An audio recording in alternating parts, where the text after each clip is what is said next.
So today, continue the talks on the Fourth Noble Truth.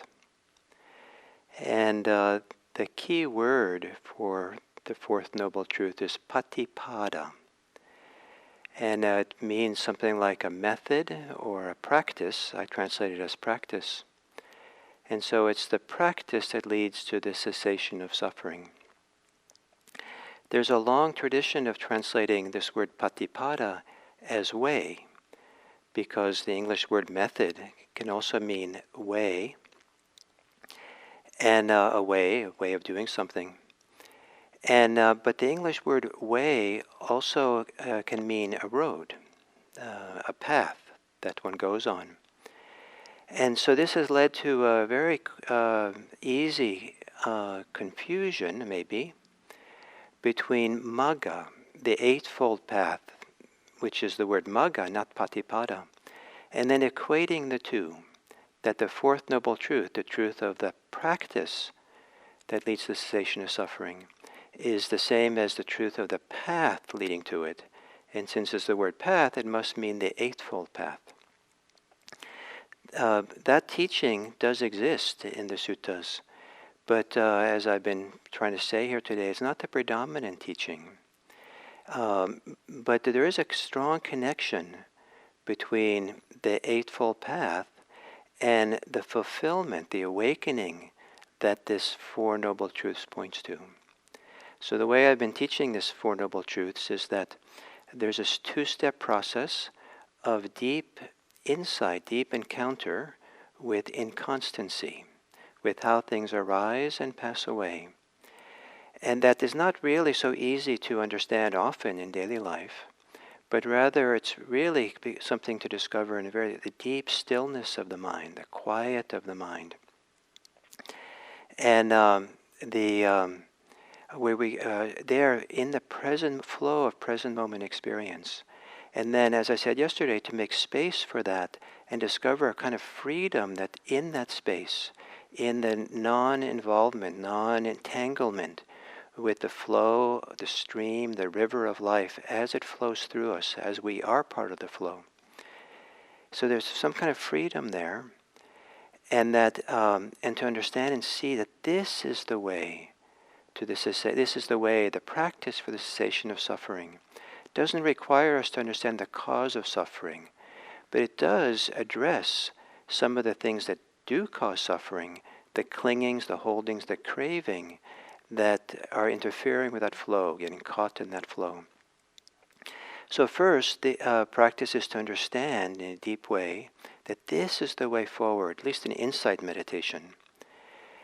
And then to really go to the full fulfillment of this, one comes to the full awakening of the Four Noble Truths, the full awakening of suffering, the full awakening to the rising of suffering, to the cessation of suffering, and to the full awakening to this is the way, this is the practice of the cessation of suffering. So this idea of complete liberation, complete letting go, and whether it's partial or whether it's full, does change a person. And this change is sometimes called the Eightfold Path. And so there are two meanings of the Eightfold Path. The one that's most associated with the contemporary interpretations of the Four Noble Truths is that the fourth truth is the Eightfold Path, and it's the path, the practices we have to do to build up the momentum, to be on the path that lead eventually to liberation. The stronger idea in the early suttas around the Four Noble Truths connected to it is that the Eightfold Path is not a path that leads to suffering, but rather it's an expression, it leads to freedom from suffering, but rather is an expression of our liberation. So someone who becomes a stream enterer, entering the stream, of the Dharma, is the first stage of awakening. And in in the suttas it says, defines that the stream one enters is the Eightfold Path. So rather than the Eightfold Path being the way to some degree of awakening, with awakening one enters into the Eightfold Path. The Eightfold Path, that the suttas say, originates in oneself. There is no Eightfold Path outside of ourselves.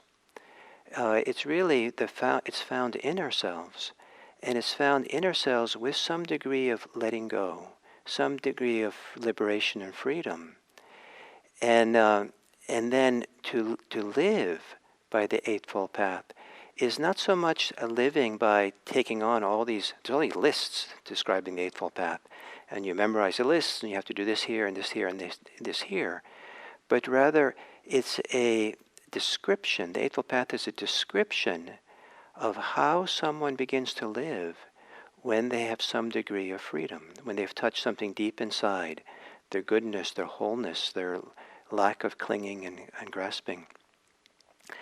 And this idea that with some degree of liberation, practice begins to unfold in it more. We allow for it to happen. Is a big part of the Buddha's teachings. When I was younger, I saw a lot of metaphors that described the path to spiritual path as being climbing a mountain, and I didn't, just that somehow it's big, it's difficult work to climb a mountain. To paraphrase or to reformulate what the Buddha said, that's only half the way is to go up the mountain. Once we're on top of the mountain, then we're going down the mountain. And the metaphor the Buddha uses for the practice that goes down the mountain is that of water flowing down a mountainside. That when it rains on the mountainside, the water gathers together into little streams, creeks, rivulets, and the creeks becomes streams become creeks become rivers become big rivers, and it just keeps flowing all the way down, eventually gets to the ocean. And the water will flow downhill unless there's something blocking it. So the practice, at some point, when we get to the top, and we just allow the water, allow the momentum to flow. The Buddha did use, the other time he used the example of a river, that in a river, and everything will flow in the current of the river, unless a log will flow in the current of the river, unless it gets stuck on the side, on the shore, or if some person on the shore grabs and holds on to the log. But if the log stays in the middle of the current, it'll go all the way out to where the river goes, to the ocean. Someone who becomes, the word stream enter, the sota is the Pali word, literally means current more than stream. To enter the stream might not give the impression that might be just kind of you're just wading in the stream, or you're just kind of floating nicely in the stream. But the connotations in this ancient text is you enter the current of the river so it can take you somewhere. So here we're talking about a phase of practice where allowing becomes the name of the game. We have to stay present, but we're allowing our freedom to move through us and unfold to greater and greater freedom. And one of the ways the Buddha talks about this, he talks about practicing based on seclusion, non-attachment, dispassion, cessation, letting go. That once a person has let go in a very deep way, they have a feeling, they have a sense, they have a reference point inside for what this place of freedom is like. And the language they use is maybe not the language some people in the modern world would use, but this idea of allowing that's what's deep, deep inside, a sense of freedom to live there, and our actions are closely related to that freedom, to that openness, to that clarity. And if we have this open, clear heart, it's going to be very hard for a person to want to be unethical, to intentionally harm other people, because it's a violence against ourselves to do that. If we are connected to that sense of inner freedom and non-clinging, the attitude, the intention by which we live our life, right intention, will be one of kindness and compassion as opposed to cruelty and ill will. The second factor of the Eightfold Path. If we have this deep connection to our freedom and liberation, we'll be careful with how we speak. If we have a deep connection to our liberation, then the awareness, the mindfulness that comes from that will be right mindfulness. It's mindfulness that's opening and forward leading, that allows things to keep flowing and moving. The subtleness and concentration will come out of that as well. So over and over again, the Buddha talks about basing one's practice on the liberation one has attained. And so it doesn't have to be a dramatic liberation, but as we practice, there are times when we start feeling this release, feeling this freedom. And that freedom and release allows the practice to go deeper and deeper.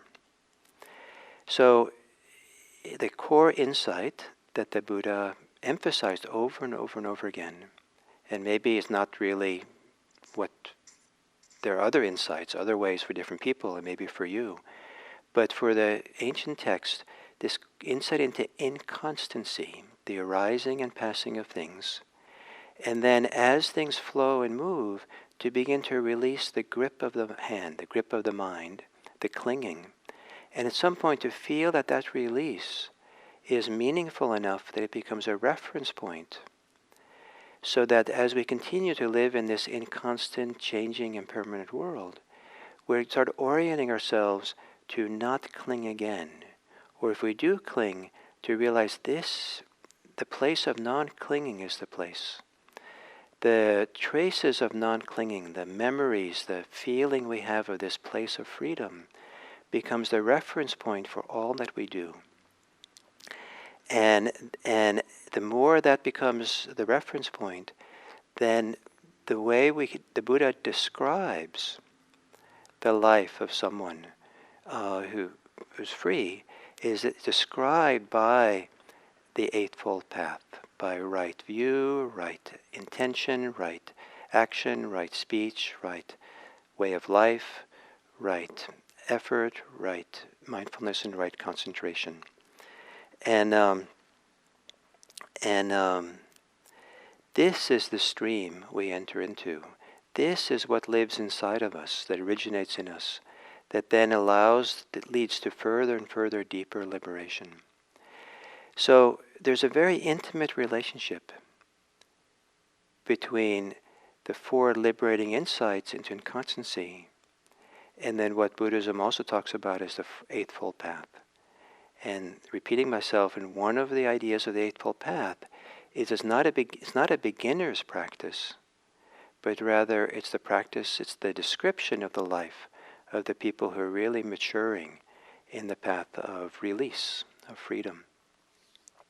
So I'll go further along with this in the next few days, but hopefully that's enough for today. So thank you for your involvement in being here and my opportunity to share this.